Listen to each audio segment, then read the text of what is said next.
వాస్తు శాస్త్రంలో తాబేలుకు ప్రత్యేకమైన ప్రాధాన్యం ఉంటుంది. ఇంట్లో తాబేలు లేదా తాబేలు బొమ్మ ఉంచితే అనేక లాభాలు ఉన్నాయని చెబుతున్నారు. దీర్ఘాయుషు, స్థిరత్వం, సంపదకు ప్రతీకగా భావించే తాబేలు విగ్రహాన్ని ఇంట్లో సరైన స్థలంలో ఉంచితే సానుకూల శక్తులు పెరిగి కుటుంబంలో శాంతి, ఆర్థిక అభివృద్ధి కలుగుతాయని వాస్తు నిపుణులు చెబుతున్నారు. పురాణాల ప్రకారం కూడా తాబేలు సహనం, బలానికి సూచికగా పేర్కొనబడింది.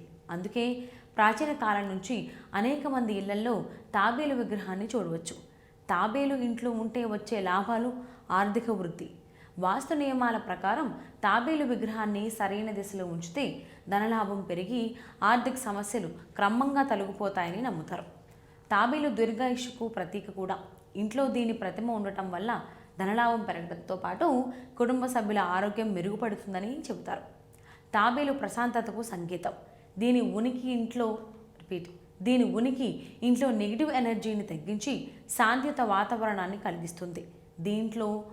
దీంతో ఇంట్లో పాజిటివ్ వాతావరణం పెరిగి కుటుంబ సభ్యుల మధ్య మంచి సంబంధాలు బలపడతాయి. ఇంటి ఉత్తర లేదా ఈశాన్య దిశలో తాబేలు విగ్రహాన్ని ఉంచడం అత్యంత శుభకరమని వాస్తు శాస్త్రం చెబుతోంది. ముఖ్యంగా పూజా గదిలో ఉన్న చిన్న పాత్రలో నీటితో పాటు తాబేలు విగ్రహాన్ని ఉంచితే మంచి ఫలితాలు కనిపిస్తాయని విశ్వాసం. పిల్లల చదువుల్లో ఏకాగ్రత పెరగాలంటే లోహంతో చేసిన తాబేలు విగ్రహాన్ని ఉత్తర దిశలో ఉంచడం మంచిదని నిపుణులు సూచిస్తున్నారు. అలాగే కార్యాలయాలు, వ్యాపార సంస్థల్లో తాబేలు విగ్రహాన్ని లోపలికి చూసేలా ఉంచితే వ్యాపారాభివృద్ధి కలుగుతుందని వాస్తు నిపుణులు చెబుతున్నారు. జీవ తాబేలు కన్నా చెక్కతో చేసిన లేదా లోహాలతో చేసిన తాబేలు విగ్రహాలను ఉంచడమే వాస్తుపరంగా శ్రేయస్కరమని నిపుణులు స్పష్టం చేస్తున్నారు. తాబేలు విగ్రహాన్ని నేలపై నేరుగా ఉంచకుండా శుభ్రమైన ఎత్తైన ప్రదేశంలో ఉంచాలి. బెడ్రూమ్, బాత్రూమ్ లేదా అపవిత్ర ప్రాంతాల్లో తాబేలు విగ్రహాన్ని ఉంచడం మంచిది కాదని సూచిస్తున్నారు.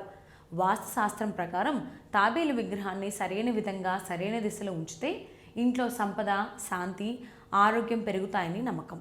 అయితే వాస్తు నియమాలు పాటించకపోతే మాత్రం ఆశించిన ఫలితాలు ఉండకపోవచ్చని నిపుణులు హెచ్చరిస్తున్నారు.